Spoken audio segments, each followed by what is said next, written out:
Halo teman-teman semua, selanjutnya kita bakal membahas tentang hukum laju reaksi nih. Di pertemuan sebelumnya kan kita udah belajar nih Kak tentang laju reaksi ya. Ini kok ada lagi nih tentang hukum laju reaksi.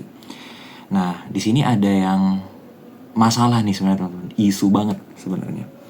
Kemarin kita kan belajar ya, kalau misalkan kita mau menghitung laju reaksi sebuah reaksi kimia ya, misalkan reaksi kimia A plus B membentuk C plus D. Nah, katakanlah ini masing-masing ada koefisiennya nih ya.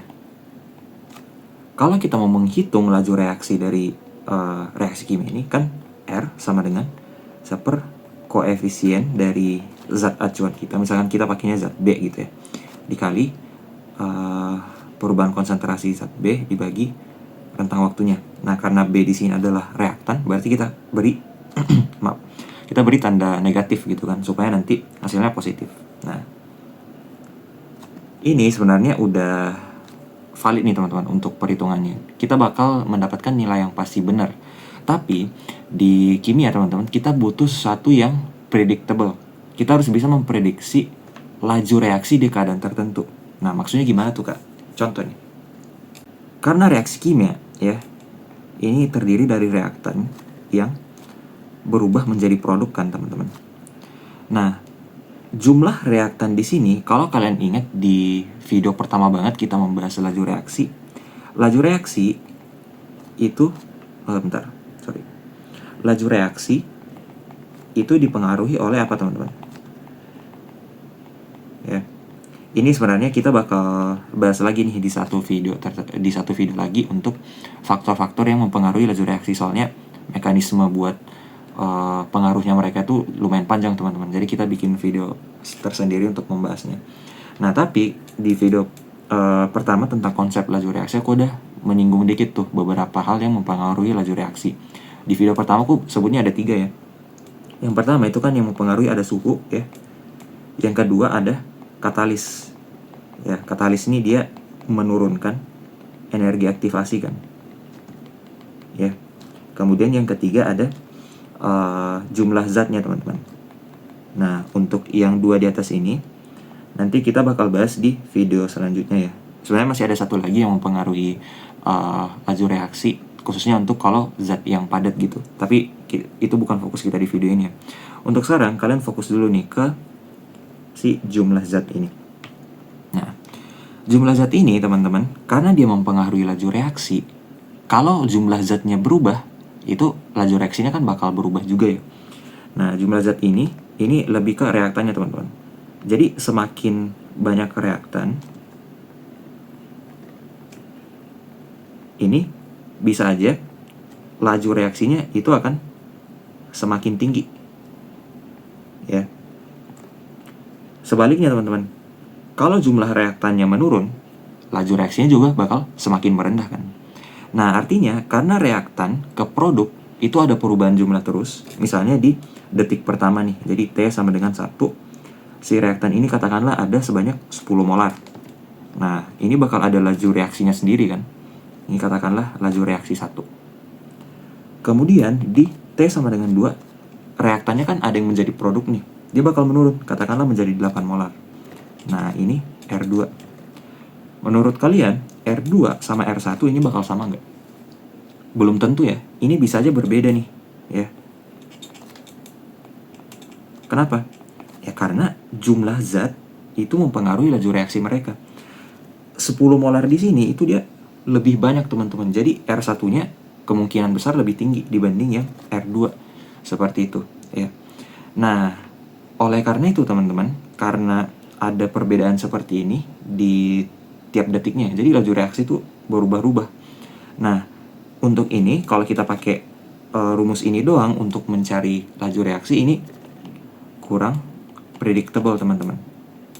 Ya, kita nggak bisa tahu laju reaksi di waktu spesifik tuh berapa, di konsentrasi spesifik juga berapa gitu.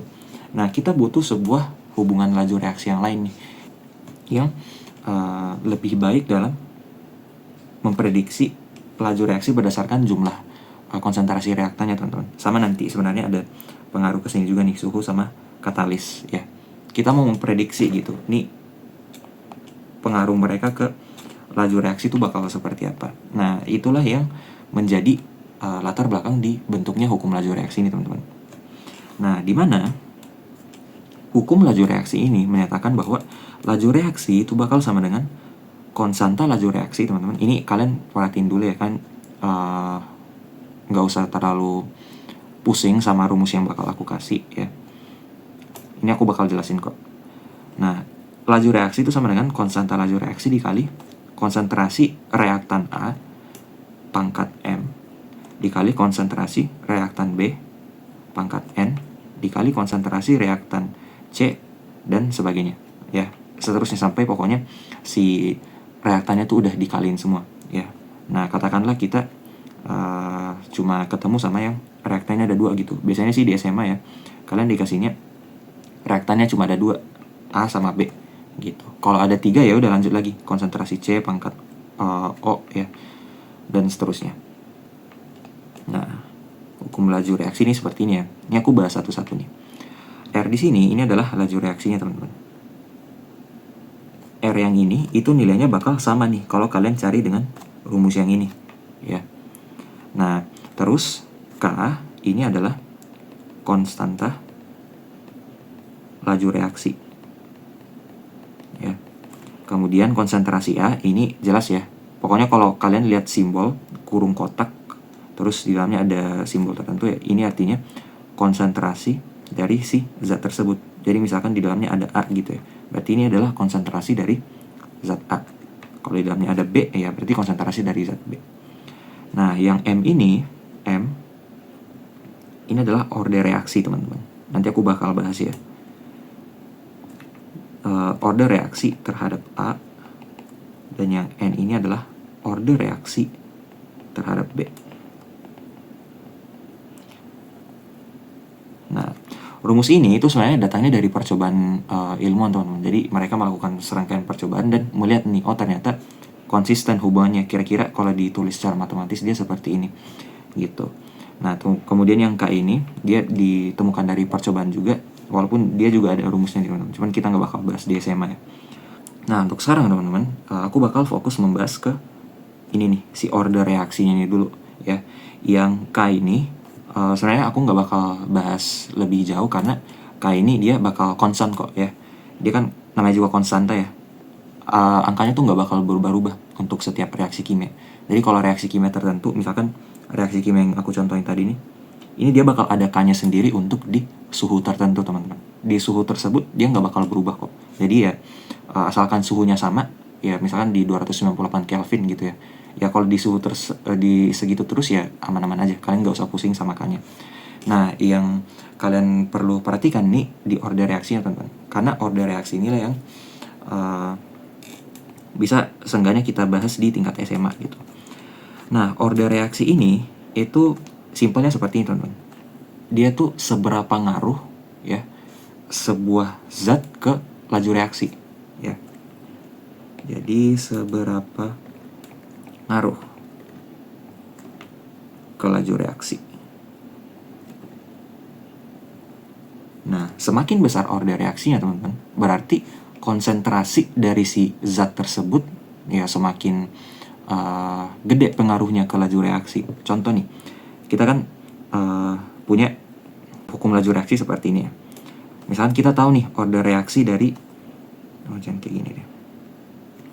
Nah, contoh nih, misalkan kita pakai reaksi yang sama nih ya, yang ini. Nah, misalkan kita punya reaksi seperti ini ya, kita bisa mencari laju reaksi dari si persamaan laju reaksi, maksudnya ya. Persamaan laju reaksi dari si reaksi ini nih. Persamaan laju reaksi itu artinya yang ininya nih di atas nih, teman-teman, yang hukum laju reaksi. Jadi hukum laju reaksi itu intinya ini, sorry aku lupa clarify tadi ya. Maksudnya dia menyatakan persamaan laju reaksi itu seperti ini ya. Gitu. Nah, persamaan laju reaksinya itu bakal sama dengan K dikali konsentrasi A dikali konsentrasi B gitu kan. Karena ini adalah reaktannya nih. Reaktannya kan cuma ada 2 itu tuh, A sama B. Nah, masing-masing dipangkat ordernya kan. Nah, katakanlah untuk A ini ordernya 3, teman-teman. Ya, order reaksi ini biasanya bilangan bulat. Nah, kemudian yang B ini pangkat 1 seperti ini. Ya. Jadi dari persamaan reaksi kimia ini teman-teman, kita bisa simpulin karena order reaksi dari si A, ini pakai biru. Ini order reaksi dari si A itu lebih besar dibanding order reaksi dari yang B. Maka kita bisa simpulin bahwa si konsentrasi A ini lebih ngaruh terhadap laju reaksi gitu. Jadi istilahnya kalau kita mau tingkatin laju reaksinya dengan lebih tinggi, konsentrasi A yang harus kita banyakin karena yang A yang paling ngaruh gitu. Sebaliknya, kalau misalnya laju reaksinya mau diturunin banget, ya A-nya harus kita kurangin jumlahnya. Seperti itu teman-teman ya. Analoginya supaya kalian pahamin nih order reaksi itu seperti apa.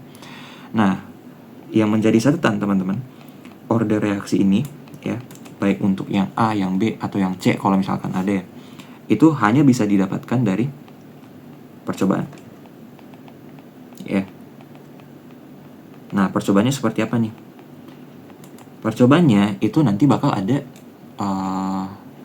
bisa lebih dari 3 kali teman-teman ya. Nah, 3 kali percobaan itu nanti bakal ada nilai konsentrasi dari masing-masing reaktan ini A sama B. Kemudian bakal ada nilai laju reaksi untuk setiap percobaan ya. Nah, supaya lebih kebayang nanti kita bakal bahas di video selanjutnya ya, gimana sih cara menentukan persamaan laju reaksi dari percobaan-percobaan kimia.